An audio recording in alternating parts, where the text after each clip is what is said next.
Hey everybody, good afternoon. My name's Doug Brown, and I want to welcome you on behalf of John and Caitlin and the family.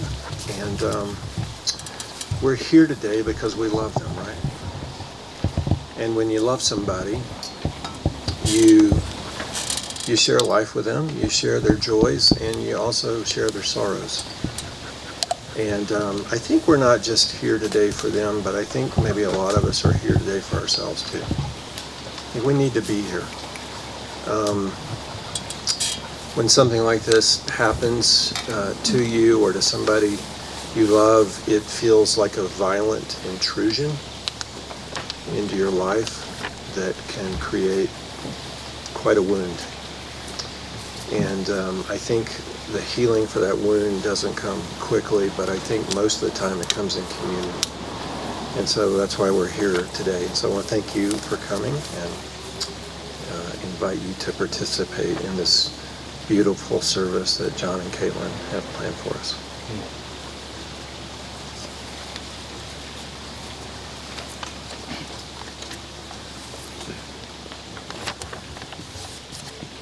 O Christ, who gathers children in your arms, you know our ache. You know this void no human words can fill. You understand this grief for our little one, lost while in the womb. You were witness to our rising joy. You saw our crumbling hope. Now we behold our sinking sorrow. Christ, be merciful, for we are frail.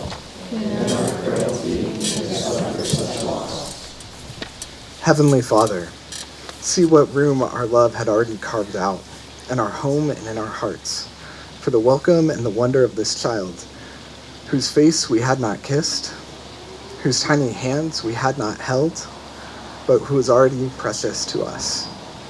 Were we not radiant with anticipation, O Lord, building forward to the day when we would finally meet and cradle our sweet child, only to be met instead with this cratering heartache of sudden loss, this unexpected death of our little one before birth, and with it, this dying of dreams for all that might have been.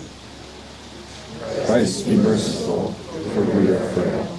And in our frailty, we have suffered such loss. For here we have entered a communion, O Lord, a fellowship none had ever wished to join, of all mothers and fathers and families across time who have wept for their lost children. We lament so much that now will never be. This child we lost will be for us in this life like a song unsung and a story untold. Christ, be merciful, for we are frail.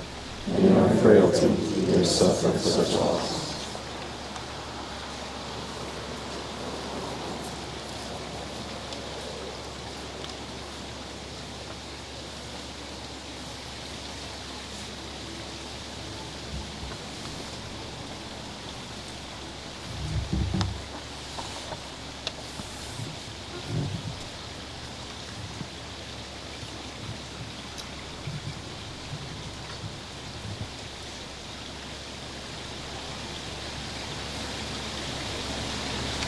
All right, I would invite you all to join me in the singing of the hymn that was playing in the hospital room as Lizzie was being born, and it's called Nearer My God to Thee. Nearer, my God, to Thee, nearer to Thee, even though it be a cross that raiseth me, still all my song shall be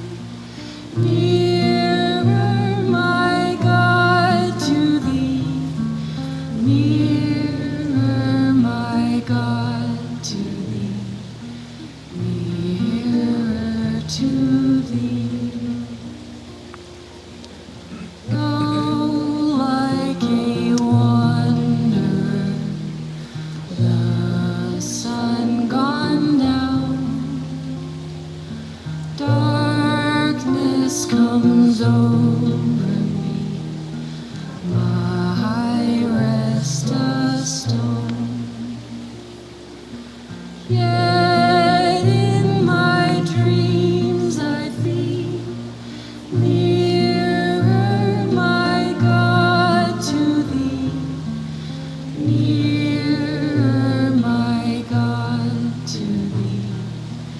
Nearer to thee.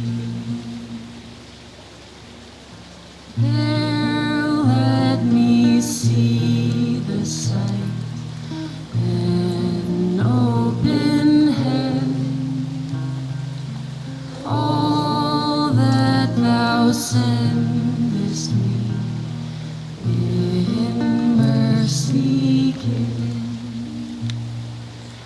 Angels to beckon me, nearer, my God, to thee. Nearer, my God, to thee. Nearer to thee. Then with my waking thoughts, bright with thy praise, out of my stony graves, Bethel I'll raise.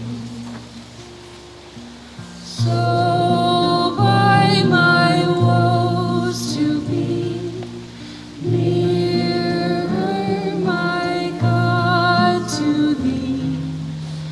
Nearer, my God, to thee. Nearer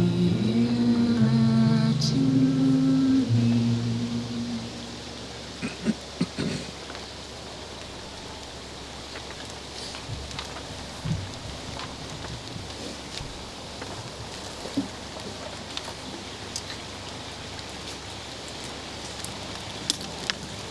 Thank you, Megan. Thank you for choosing that liturgy. It's so beautiful and real and honest, and I love that about that, and I love those words: ache, grief, loss,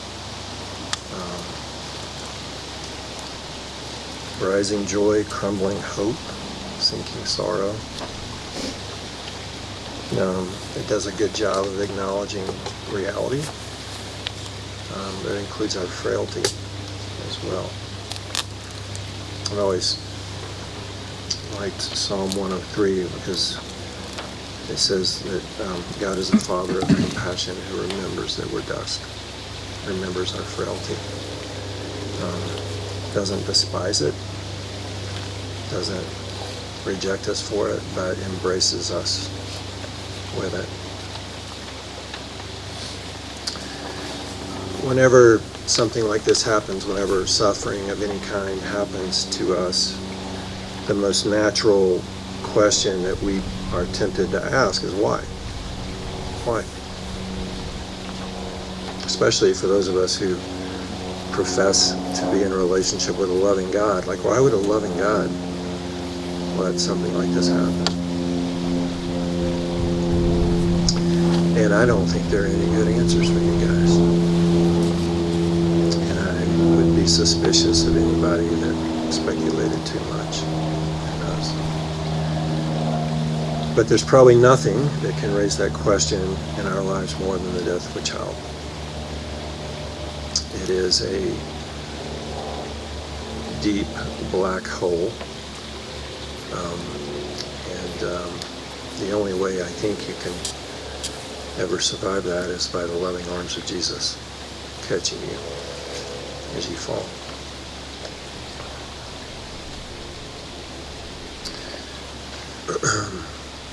You profess and are followers of Jesus.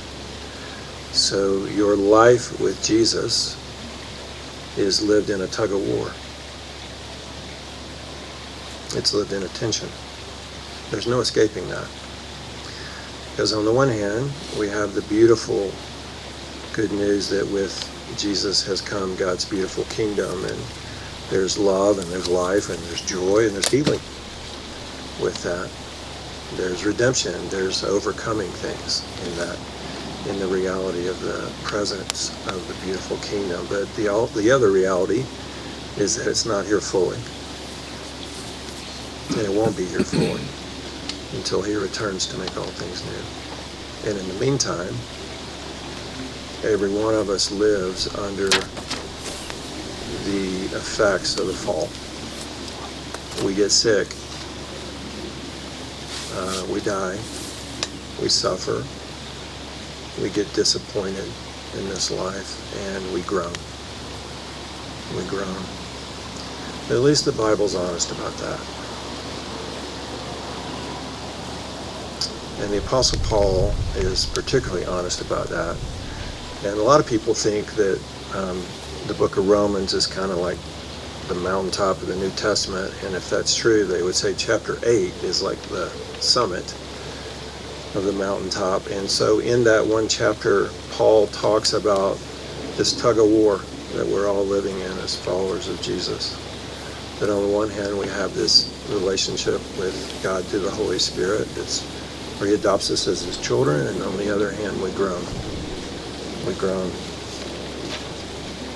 He says this, he says, the Spirit you received does not make you slaves, so that you live in fear again. Rather, the Spirit you received brought about your adoption to sonship.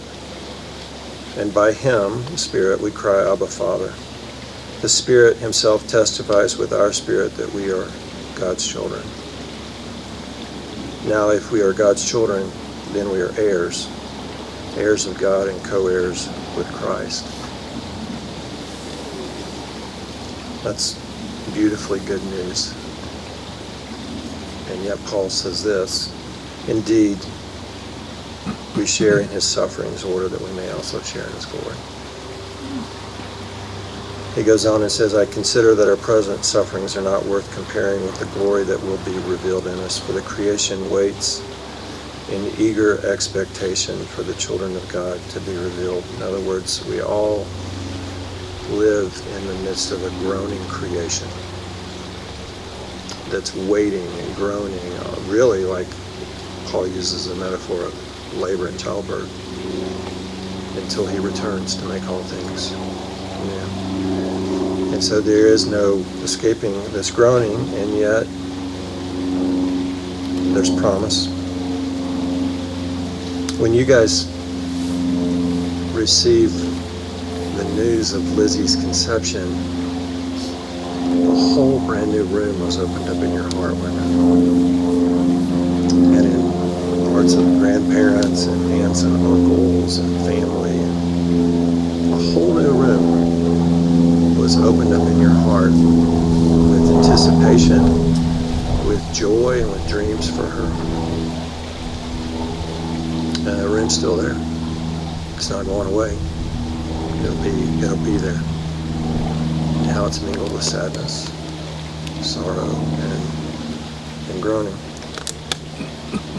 Paul says we know the whole creation has been groaning, as in the pains of childbirth right up to the present time. Not only so, but we ourselves, who have the first fruits of the Spirit, groan inwardly as we wait eagerly for our adoption, the redemption of our bodies. So I think if we can take anything away from the life, the death, and the resurrection of Jesus, it's that he is with you in your groaning. He is. He's with you in your groaning. And in ways that are mysterious to us that I don't think we can fully understand, I think he's groaning too. I think that's part of, there's something about entering into the fellowship of the sufferings of Christ, Paul talks about, that there's some suffering that he's enduring. And I think he's with you in this groaning, in this suffering. We know that because when he stood outside of Lazarus' tomb, he cried. He cried. Just overwhelmed with the groaning, and the heartache, and the sorrow. He cried. And then he raised Lazarus. And there's that tension, right? There's the groaning and the hope. So Paul says our salvation is not complete. There's still a future day. He says, but hope that is seen is no hope at all. Who hopes for what he already has? But if we hope for what we do not yet have, we wait for it patiently. What then shall we say in response to these things? If God is for us, who can be against us? He who did not spare his own son, but gave him up for us all, how we not also, along with him, graciously give us all things? Carolyn's going to, at the end of the service, Carolyn's going to lead us in some more of this liturgy, and this is part of what is written. So, Lord, let this accumulated sadness be permanently inscribed on our hearts, not as an inventory of irreparable loss, but rather as a promissory note, recording the full measure of all that will one day be restored. That is not wishful thinking. That is not superstition.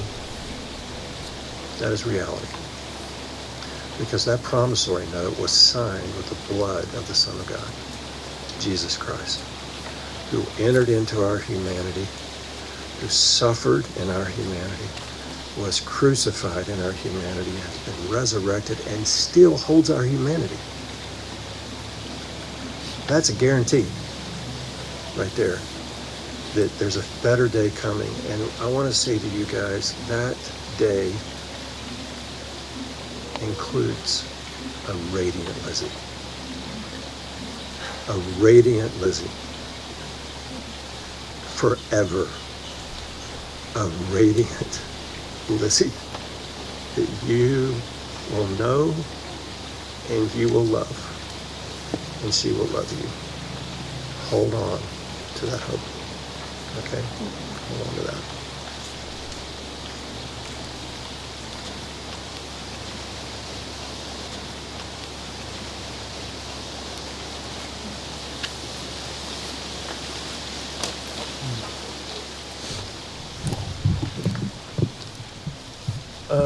Thank you guys for coming. It's not a happy circumstance. You know, it's been 6 months since Lizzie was born. And we decided to wait to do a memorial because we knew that we had a lot of processing to do. And we decided that we wanted to have a small ceremony, I guess, with the people who had just really engaged with us and supported us. And Caitlin and I, we process in really different ways and been grieving in different ways. For me, it's been making beautiful things and celebrating life out in the garden. And for Caitlin, she's been writing and thinking, and as she was writing, she'll occasionally read to me the stuff that she's put down, and I was listening to it and saying, my goodness, this is incredible. Like, the wisdom and the beauty that's come out of that thinking and processing is really worth sharing. And so it's sort of morphed into a eulogy, which is a hard thing to do for an infant, but I think Caitlin's written something really beautiful and raw and vulnerable, and you all are the people that we want to share that with and to be here for that. And so she's going to read that and explain, you know, a bit of the tail end of the ceremony to the Somewhere Over the Rainbow. But I just want to say again, thank you all for being here for us, not just here, but in all of the other adjacent ways, with meals, with love, with concern. Yeah, it's impossible to go through stuff like this without support like you all, so thank you.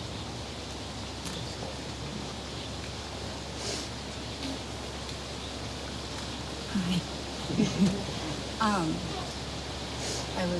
Is that okay? Just a little closer. Can you hear me? I was hiding out in the back room because John's probably the more social of the two of us. And then I came out here and I looked at everyone's faces and I was like, this is a good place to be. This is an okay place to be. I'm doing a thing that I hate, and also I'm just grateful for you guys. So thank you for being here, for being our people. And I'm going to share with you about our girl. It's kind of long. It's the merging of a lot of thoughts. But I just wanted you guys to know her. And so we're grateful that you took the time to be here and to do that. So like John said, we've reached the point of time in the ceremony where a eulogy is given. And who better to give that eulogy than the one who knows the loved one lost more intimately than anyone else. Lizzie was with me every moment for 32 weeks. She spent her entire life inside my body, and it was my absolute joy to carry her. I promised her early on that her legacy would be one of beauty and depth. And so right now I'm going to do my best to convey to you the absolute sweetness of what Lizzie was and will always be to me. Our darling daughter was conceived very close to Micah's second birthday. I tried to involve John by having him read the pregnancy test, only to discover that he has no idea how to read a pregnancy test. He announced, not pregnant, and on second glance at the pea stick, I determined that I was in fact expecting. We laughed and we celebrated in our kitchen and we praised God for how easy this conception had been. It was the first month that we had tried. We gradually shared the news with family and friends, even surprising my parents over Zoom while they were on safari in Africa. It was nighttime and in Africa, and my mom startled half the savannah with her joyful sounds. I was like, Mom, you're gonna get attacked by an elephant or something. I was alarmed. I vividly recall the different places and ways that we announced her sweet life, or even the moments that I treasured knowing that she was inside of my body when no one else did.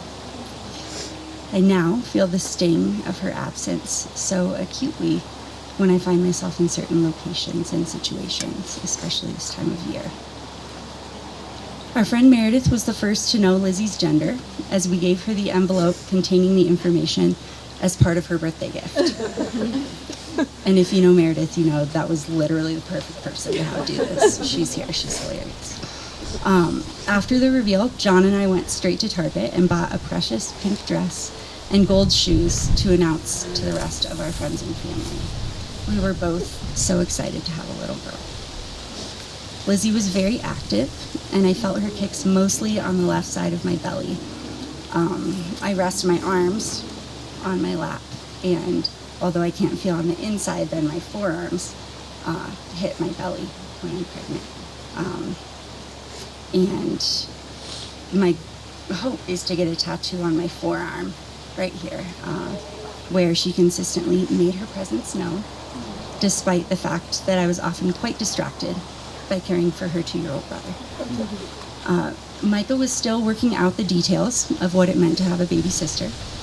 He very confidently told many people that he had a baby in his belly, and he frequently looked down my shirt in search of a baby sister.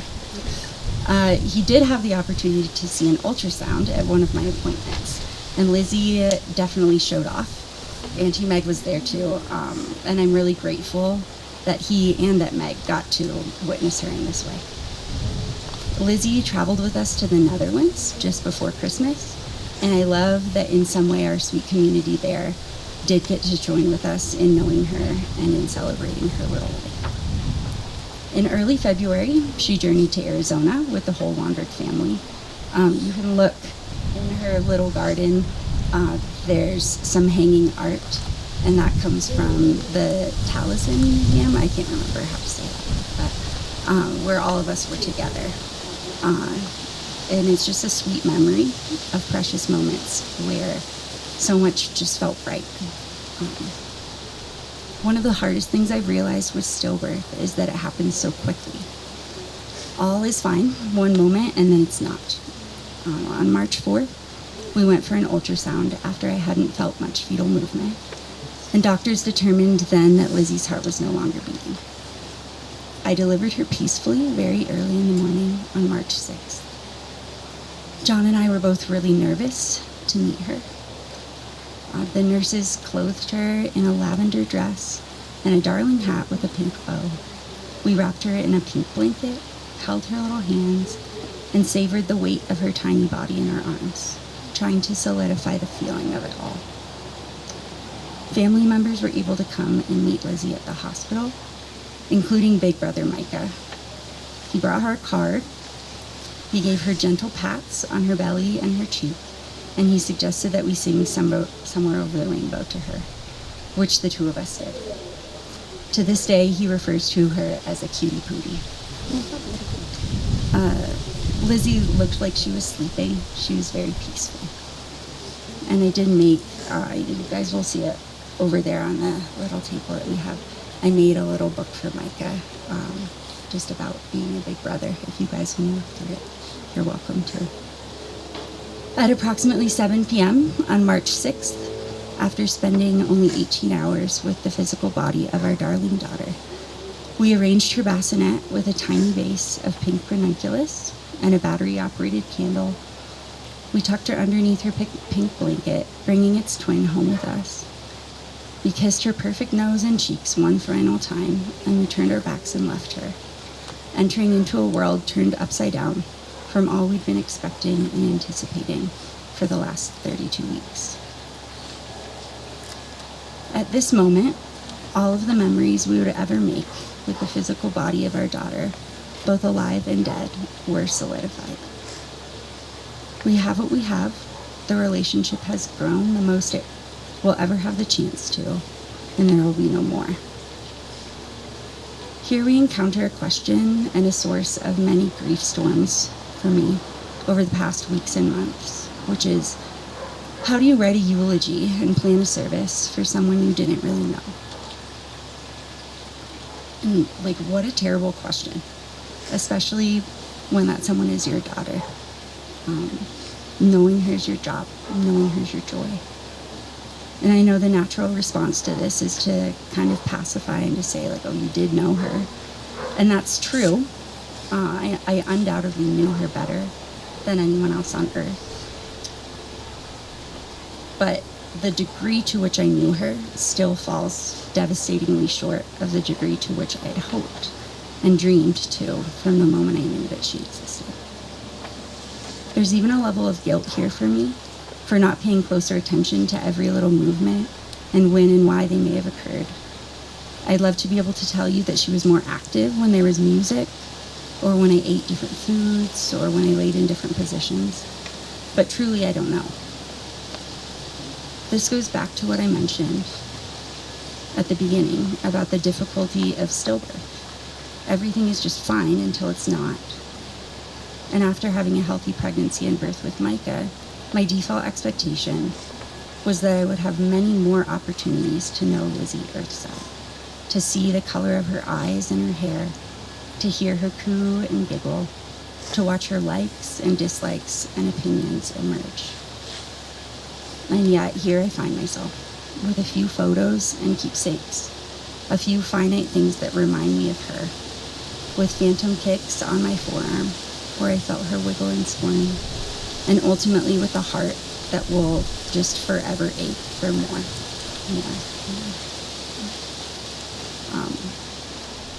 My promise to Lizzie stands, that her legacy will be one of beauty and one of depth. But how? How will the world know her when the tangibles of her short life are so few, and when many of them cannot help but reflect the ugliness of the reality of death? The truth is, I can tell you every lovely thing that I do know about my daughter, but ultimately no shadow or reminder of Lizzie's brief life, however sweet and beautiful, will ever in itself be enough to negate this brokenness. And nor should we hope that it would, because to intentionally sit in the deep discomfort of this grief, to just hold the heart together and to lament the fact that I will never have, you will never have, we will just never have as much of her as we'll always crave. This, I think, is of vital importance for a lot of reasons. It reminds us that we're not alone. It reminds us of the good and authentic love that we rightly have for our daughter. It gives us the space and the capacity to feel all of the things, even joy, more deeply. And perhaps most importantly, it reminds us that the world we live in is just broken. It hasn't yet been redeemed, and that's one of the things that Doug was talking about. I can actually think of few things that are of greater value than feeling that deeply in our bones. So feel it with me. On Friday, March 21st, at approximately 2 p.m., clothed in a darling purple outfit we chose for her and washed alongside our own clothing, Lizzie's body was cremated. We'd spent the last few weeks taking turns cuddling the faded Lizzie bunny whenever we felt sad and were missing her. This bunny, saturated with tears and cuddles, desperate for a girl, went with her into the fire, along with handwritten letters from John, Micah, and I. Now, my beautiful daughter, 4 pounds, 2.5 ounces, 18.5 inches long, whose heart beat inside of me for 32 weeks, is in a box. She's right there. She's on that table. And all of this is brokenness. It is. It's just not as it should be. And I want to invite you into that, and I want you to feel that with me. I want you to hear that with me. And it's good to cry. But how am I, her mother, after reading that and letting you guys into that, how am I not destroyed?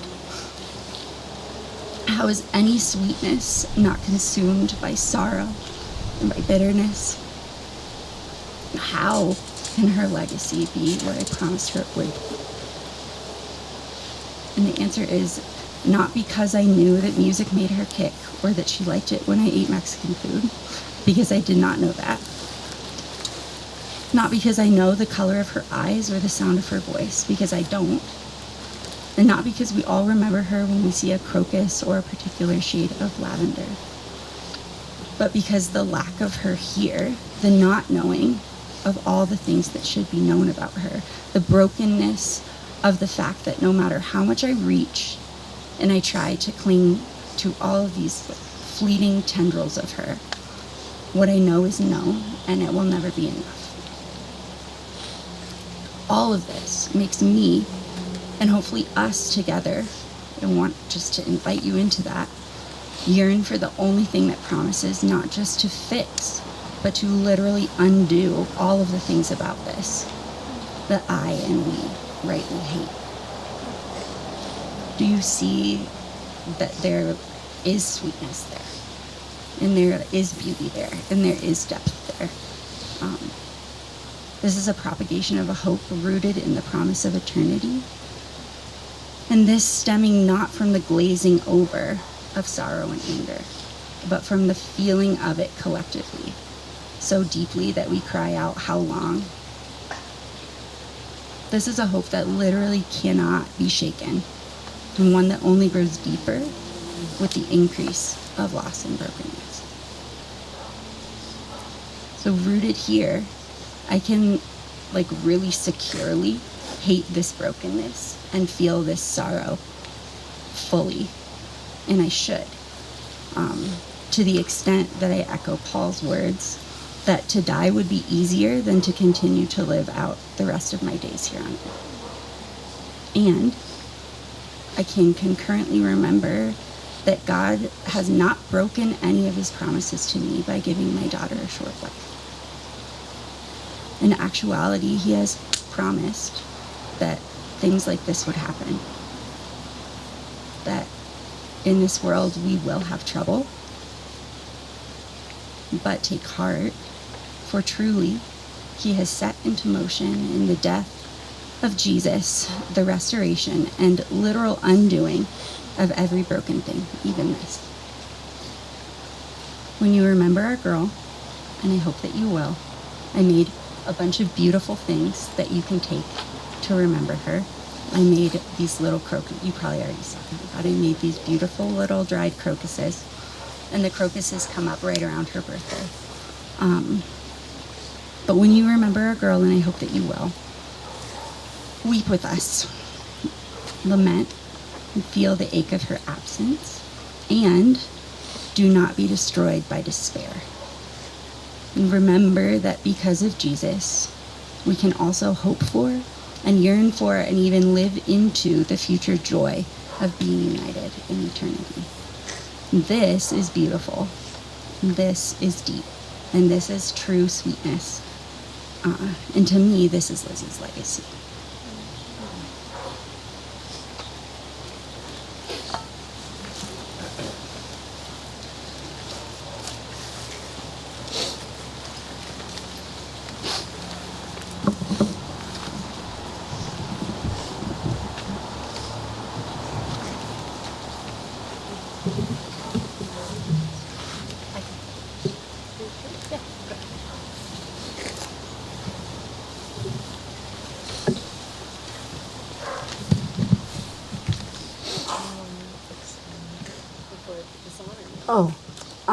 So it says in your program that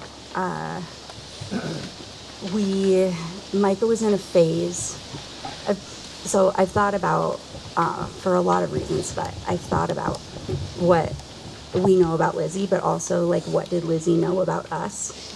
Because she was in there, she was listening to things. I think she heard us yelling at TJ a lot because he's going deaf.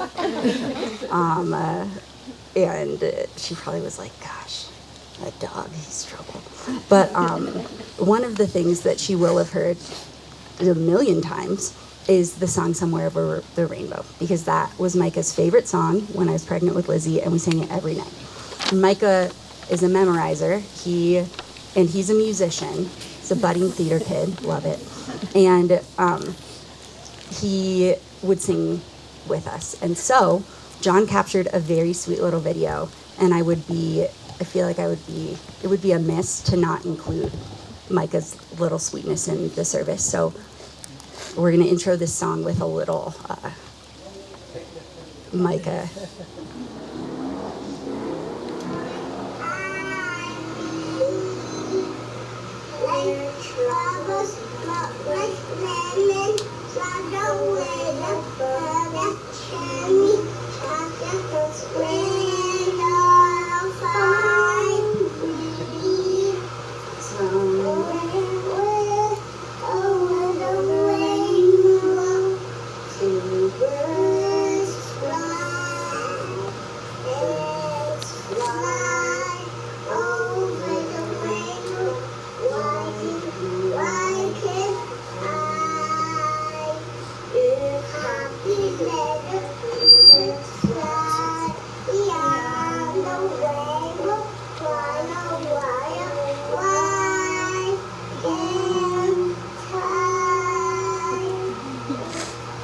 Nailed it. So Lizzie was probably like, knock it off after the 7,000th time hearing that song. But Megan and I are going to sing a different rendition of that.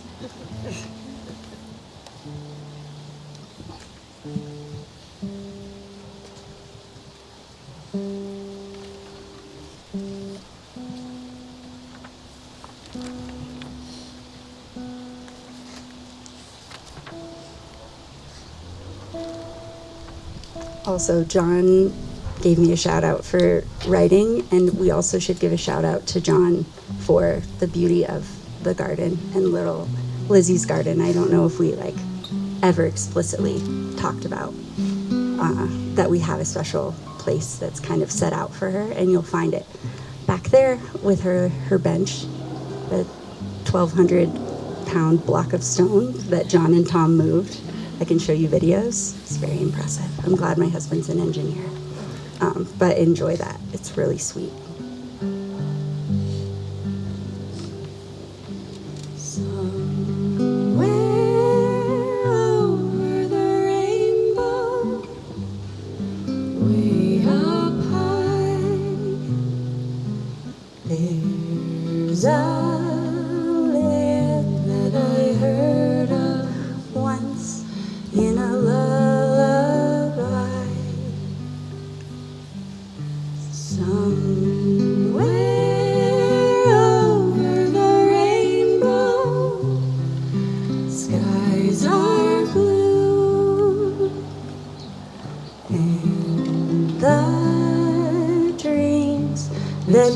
dare to dream really do come true. Someday I'll wish upon a star and wake up where the clouds are far behind, where troubles melt like lemon drops away above the chimney tops. That's where you'll find me. Somewhere over the rainbow, bluebirds fly. Birds fly over the rainbow. Why, then why can't I? If happy little bluebirds fly beyond the rainbow, why, oh, why can't I?